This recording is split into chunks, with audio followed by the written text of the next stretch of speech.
श्री शिवाय नमस्तुभ्यम। हर हर महादेव शंभु।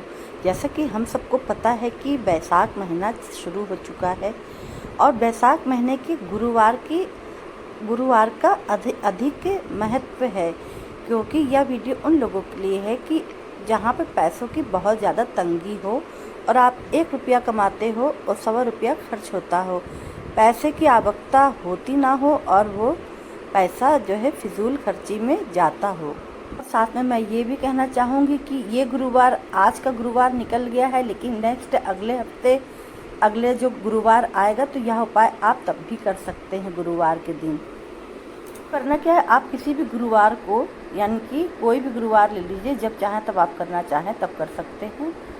तो गुरुवार के दिन आपको 41 चने की दाल लेना है, मतलब 41 दाना चने की दाल को लेना है। आपको दाल का उपाय आपको ज़रूर करना चाहिए। देखिए, ये उपाय कब करना है, कहाँ पर करना है और कैसे करना है, तो ये पूरी जानकारी इस वीडियो में मिलेगी। बस वीडियो आपको पूरा अंत तक देखना होगा। अब आपको चने की दाल स्क्रीन पर दिख रही होगी। अरहर की दाल की तरह मोटे दाने होते हैं इसके, पीले रंग के। तो आपको 41 इसके दाने लेने हैं और आपको पीले रंग का एक कपड़ा लेना है। कपड़ा चाहे आप आधा मीटर ले लीजिए, चाहे 1 मीटर ले लीजिए, कि आधा मीटर लेंगे तो चलेगा। तो उसमें पीले कपड़े में आपको 41 चने की दाल को रखना है। अब आपको लेना है 1 कमल गट्टे का बीज। आप स्क्रीन पर देख सकते हैं, आपको पूजा की दुकान में मिल जाएगा। तो 1 कमल गट्टे का आपको लेना है बीज। अब आपको लेना है 1 लोटा जल। 1 लोटा जल लेना है आपको, 1 लोटा तांबे का लेना है, उसमें जल भर लेना है। फिर उसमें आपको 1 कमलगट्टे का बीज डाल देना है। अब ये धन संपदा के लिए कर रहे हैं तो कमलगट्टा तो लगेगा ही लगेगा, क्योंकि धन संपदा के लिए कमलगट्टे का बीज आप चढ़ाइए तो धन संपदा की कभी कमी नहीं रहती। अब आपने जल के पात्र में 1 कमलगट्टा डाल दिया। अब आपको पहुंच जाना है शिवालय। बात आप ध्यान से सुनिएगा। जब आप शिवालय पहुंच जाएंगे तो शिवलिंग के पास आपको बैठना है। फेस आपका रहेगा उत्तर दिशा की ओर, यानी कि जहाँ से जलाधारी से जल नीचे की ओर बहता है, तो उसके ठीक विपरीत आपको बैठना है। दक्षिण दिशा की तरफ आपको बैठना है और फेस आपका जलाधारी की ओर रहना चाहिए। अब जो 41 दाने जो आप चने की दाल ले गए हैं पीले कपड़े में रख के, यानी कि 41 दाने चने की दाल के आपको ले जाने पीले कपड़े में रख के। तो सबसे पहले आपको वह चने की दाल के दाने 41 आपको शिवलिंग पर चढ़ा देने हैं। पीले कपड़े से निकाल के आपको चने की दाल के दाने शिवलिंग पर अर्पित कर देने हैं। और मैं यही कहूँगी, अगर जब भी आप पीले चने की दाल ले जाएं तो पीले कपड़े में ही रख के ले जाएं। कोई ज़रूरी नहीं है कि आप नया कपड़ा लो, घर में कोई साफ़ सुथरा पुराना कपड़ा भी है, या पूजा मंदिर में भी कपड़े पीले लाल ही यूज़ होते हैं, तो वो भी आप ले सकते हैं। अब आप जो कलश में जो जल ले गए हैं कमलगट्टा डाल के, तो वह जल आपको पूरा की पूरा शिवलिंग के ऊपर, चने की दाल के ऊपर आपको समर्पित कर देना है।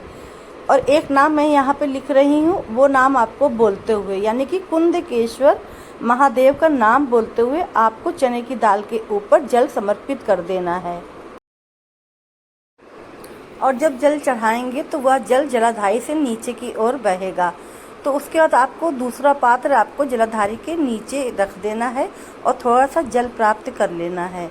उसके बाद आपको भोलेनाथ से प्रार्थना करना है। अपने घर की जो भी परेशानी है, धन संपदा से रिलेटेड जो भी दिक्कतें हैं, तो वो आपको भोलेनाथ से प्रार्थना कर लेनी है। पूजा अर्चना आपकी ख़त्म हो जाए, प्रार्थना आप जब भोलेनाथ से कर लें, उसके बाद आपको 1 सफ़ेद पुष्प भोलेनाथ के शिवलिंग पर अर्पित करना है। फिर उसके बाद आपको थोड़ा सा जल आपने प्राप्त किया है, जलाधारी से जो प्राप्त किया है, उसको अपने घर पे लेके आना है। घर पे आपके जितने भी कमरे होंगे, रसोई घर होगा, सब जगह आपको जल का छिड़काव कर देना है कुंदकेश्वर का नाम लेते हुए। यकीन मानिएगा, यह उपाय आप करेंगे गुरुवार के दिन तो आपके घर में जो भी धन संपदा से लेकर समस्याएं होंगी वो खत्म हो जाएंगी। पैसा रुकने लगेगा और पैसा आने का रास्ता भी खुल जाएगा। फिजूल पैसा अगर आपका खर्च हो रहा है, आपको लगता है कि मेरा जहाँ पैसा खर्च नहीं होना चाहिए वहाँ हो रहा है, तो वो भी आपका बंद हो जाएगा। पैसा रुकने लगेगा और धन आने के आगमन भी खुलेंगे। लक्ष्मी वास करेगी, यह उपाय कर लीजिएगा दोस्तों, गुरुवार के दिन उपाय करिएगा।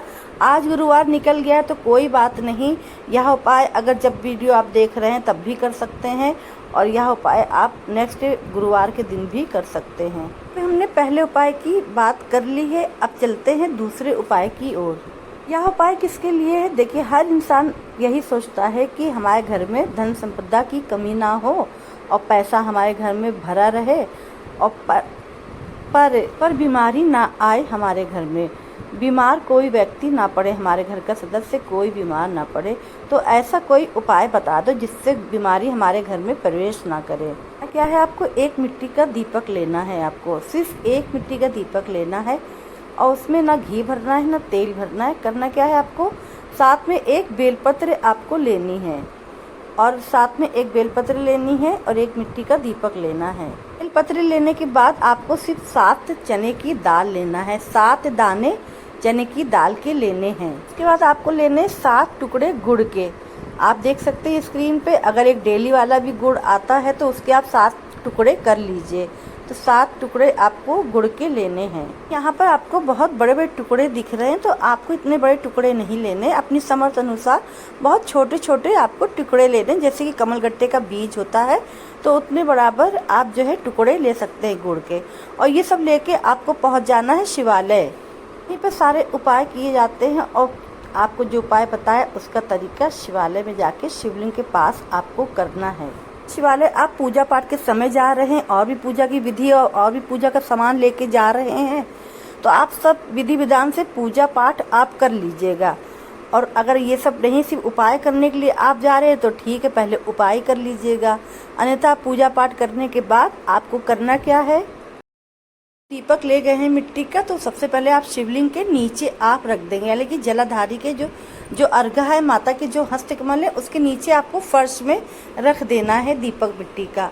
फिर उसके बाद उसमें आपको एक बेलपत्र जो ले गए हैं तो वो बेलपत्र दीपक में रख देना है।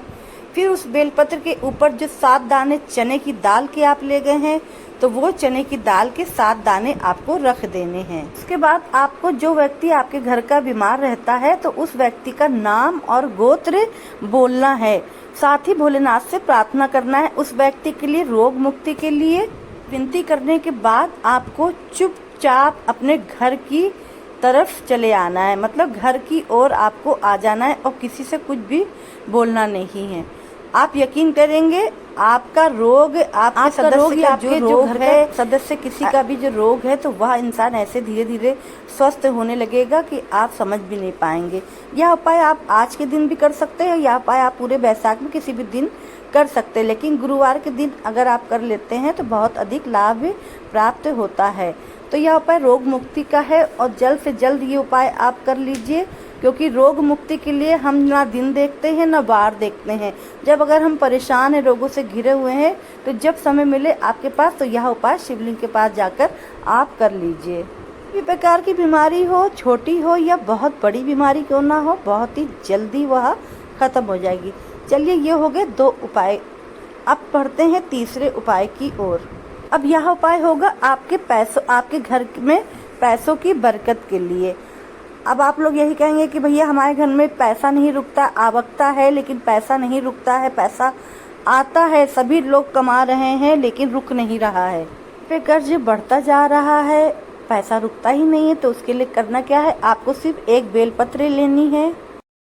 अब बेलपत्र पे आपको लाल चंदन लेना है। लाल चंदन तो आपके घर में होगा।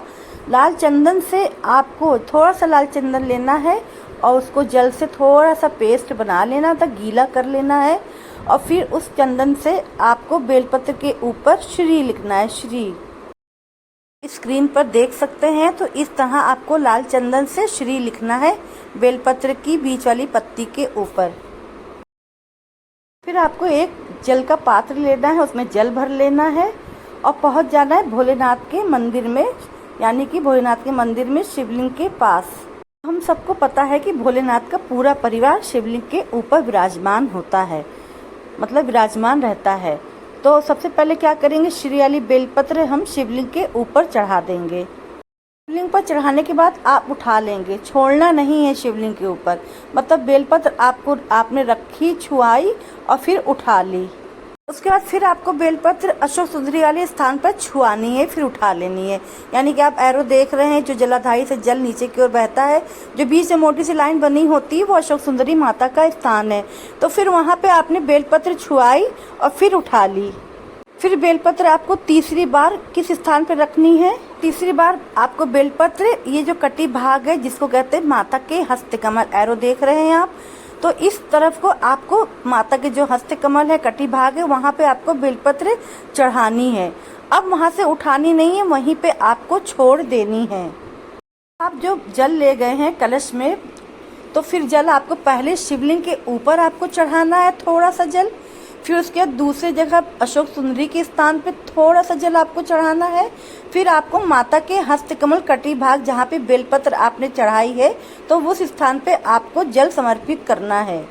और फिर जो जल बचा हुआ है तो वो आप माता के हस्तकमल यानी कि जलाधारी गोल है जहाँ पे शिवलिंग रखा है, तो गोल जलाधारी में आपने गोल गोल पूरा जल समर्पित कर दिया। तो इससे भी माता लक्ष्मी प्रसन्न होती हैं। और जिस भी कारण से आपके घर में धन की समस्या बनी हुई है, तो वह कारण दूर हो जाएगा और धन की आवकता शुरू हो जाएगी, धन रुकने लगेगा और कर्ज कटने लगेगा, कर्ज बढ़ेगा नहीं। क्योंकि धन आएगा तो कर्ज निपट जाएगा और धन आएगा तो कर्ज फिर लेना भी नहीं पड़ेगा। तो यहाँ पे हमने 3 उपायों की बात कर ली। अब आगे बढ़ते हैं चौथे उपाय की ओर। ये चौथा उपाय बहुत ही सरल और छोटा सा उपाय है। अब आप पूछेंगे किस लिए यह उपाय है, तो फिर मैं यही कहूँगी, या अगर आपके घर में कोई बीमार व्यक्ति हो तो भी आप कर सकते हैं। और अगर आपके घर में कोई व्यक्ति ऐसा हो जो सोचता बहुत हो और जिसको टेंशन बहुत होती हो, तो आपको उसी के लिए यह उपाय करना है। आपको पिसी हल्दी लेनी, थोड़ी सी आपको पिसी हल्दी लेनी है और एक छोटी कटोरी लेनी है, जिसमें आपको वह हल्दी आपको एक छोटी कटोरी में रखनी है। यानी कि छोटी कटोरी में आपको थोड़ी सी हल्दी लेनी है, 1 चम्मच, और उसको पानी का पेस्ट बना लेना, पानी से पेस्ट बना लेना है। बहुत गाढ़ा नहीं बनाना, आपको पतला पेस्ट बनाना है। साथ में आपको लेना है एक नीला फूल। गुरुवार का दिन है, गुरुवार के दिन अगर आप नीले फूल की जो है पूजा करते हैं और नीले फूल अगर शिवलिंग पर चढ़ाते हैं तो धन की कभी कमी नहीं रहती। तो नीला फूल आपको लेना है। स्क्रीन पर आप देख सकते हैं ये अपराजिता का पुष्प है। आप जरूरी नहीं है कि यही पुष्प आप ले, नीले रंग का कोई भी पुष्प आपको मिलता है तो वह आप ले सकते हैं।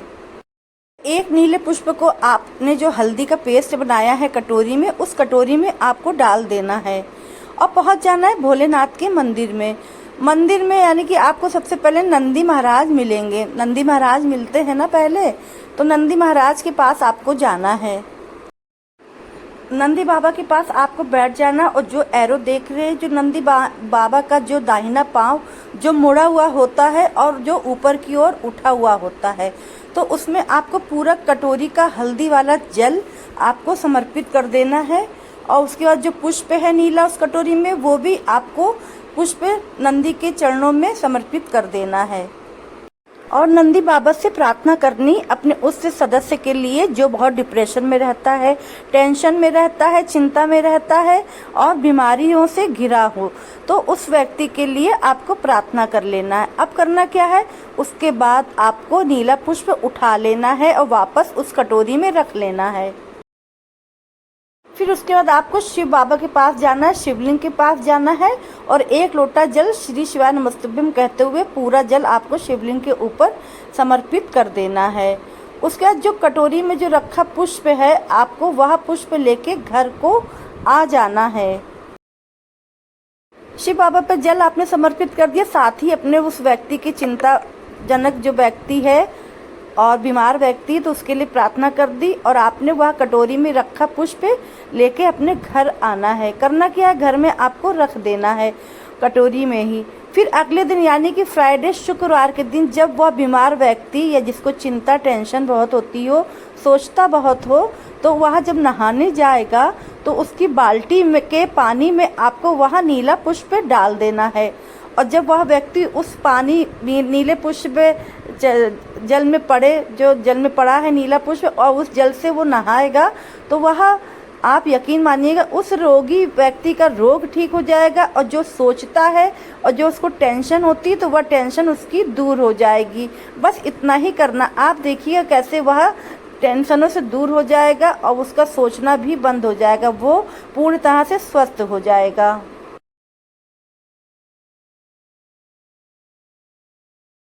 उस इंसान की आदतें सही हो जाएगी, वो सही दिशा पे अपना सोच लगाएगा और सद्बुद्धि मिलेगी उसको। बस इतना ही करना है। अगर इस वीडियो में बताई गई उपयोगी जानकारी आपको पसंद आई हो तो प्लीज़ लाइक करिएगा, कमेंट करिएगा और शेयर ज़रूर करिएगा। अगर मेरे चैनल में नए हों तो प्लीज़ सब्सक्राइब जरूर कर दीजिएगा। चलिए मिलते हैं फिर नए उपाय के साथ, नई जानकारी के साथ। तब तक के लिए श्री शिवाय नमस्तुभ्यम। हर हर महादेव शंभू।